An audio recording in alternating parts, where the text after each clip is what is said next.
प्रभु यीशु मसीह के मधुर और जलाली नाम में आज फिर दिनांक 15 जनवरी दिन शनिवार को हम आप सबका स्वागत करते हैं। आज के दिन के लिए जो वचन है वो लिया गया है पहला कुरिन्थियों की पत्री उसका 15 अध्याय उसका 49 पद।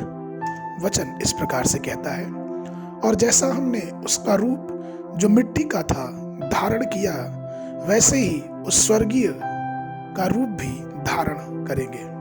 प्रभु में मेरे प्रिय लोगों, हम इस बात से वाकिफ हैं, हम इस बात को जानते हैं कि जब हम और आप यीशु मसीह को अपना उद्धारकर्ता ग्रहण करते हैं तो परमेश्वर की तरफ से हमें एक नए स्वरूप को प्रदान किया जाता है।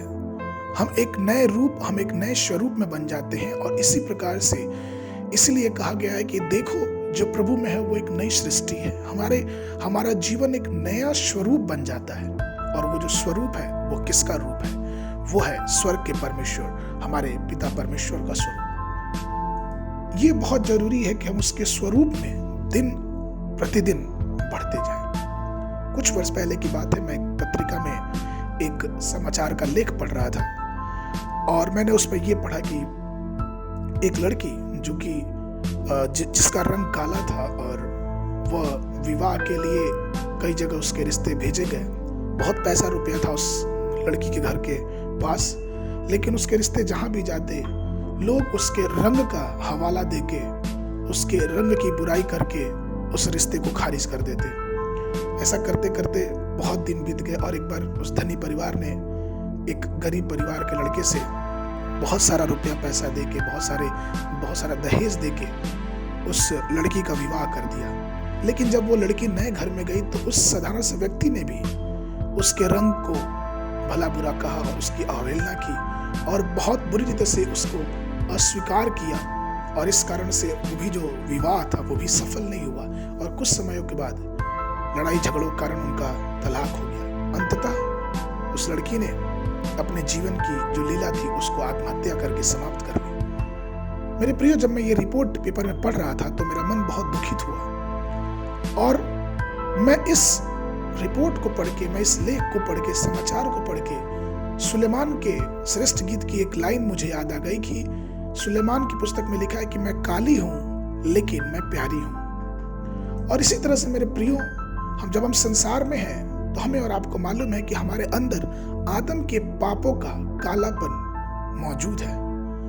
लेकिन कभी भी जब हम देखते हैं तो हमारे प्रभु यीशु मसीह ने हमें अस्वीकार नहीं किया।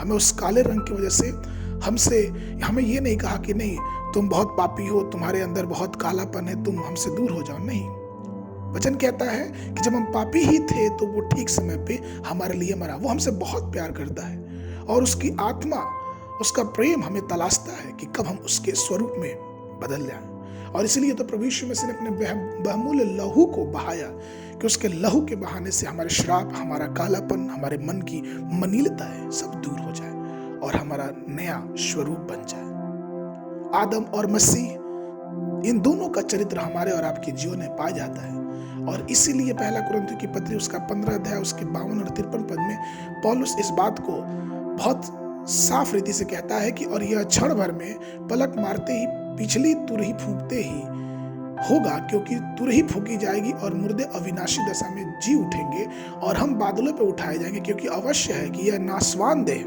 जो कि आदम की तरफ से है, अविनाशी को पहले जो कि यीशु मसीह की तरफ से है, और यह मरणहार देह जो कि आदम की तरफ से है, और अमरता को पहले जो कि प्रभु यीशु मसीह की तरफ से है। तो हमारे पापों में रहने के बावजूद भी हमें यीशु मसीह प्यार करता है और वो समय आएगा कि हमारा एक नया स्वरूप बन जाएगा जिसमें हम अपने कानों से इस संसार में रहते हुए उस तुरही की ध्वनि को सुनेंगे। पवित्र शास्त्र इसलिए बताता है, पहला यूहन्ना की पत्री उसका 3 अध्याय उसके 2 पद में, हे प्रियो, अभी हम परमेश्वर की संतान हैं और अब तक यह प्रकट नहीं हुआ कि हम क्या कुछ होंगे। लेकिन हम इतना जानते हैं कि वह जब प्रकट होगा तो हम उसके समान होंगे, क्योंकि उसको वैसा ही देखेंगे जैसा वो है। अर्थात जब परमेश्वर प्रकट होगा तो हमारा स्वरूप बिना किसी दोष के, बिना किसी दाग के, बिना किसी पाप के उसके स्वरूप के समान तेजोमय हो जाएगा और वो दिन कितना ही अच्छा और मनभाव होगा। आज के मनन के लिए यशायाह की पुस्तक उसका 65 अध्याय उसके 17 पद में लिखा हुआ है, क्योंकि देखो मैं नया आकाश और नई पृथ्वी उत्पन्न करने पर हूँ और पहली बातें स्मरण न रहेंगी और सोच विचार में भी न आएंगे। इस वर्ष अगर आपने बाइबल पढ़ना प्रारंभ किया है तो सुबह के समय उत्पत्ति की पुस्तक उसका 36, 37 और 38 अध्याय और संध्या के समय मत्ती रचित सुसमाचार उसका 10वां अध्याय 21 पद से लेके 42 पद तक। परमेश्वर आप सबको आशीष देवे।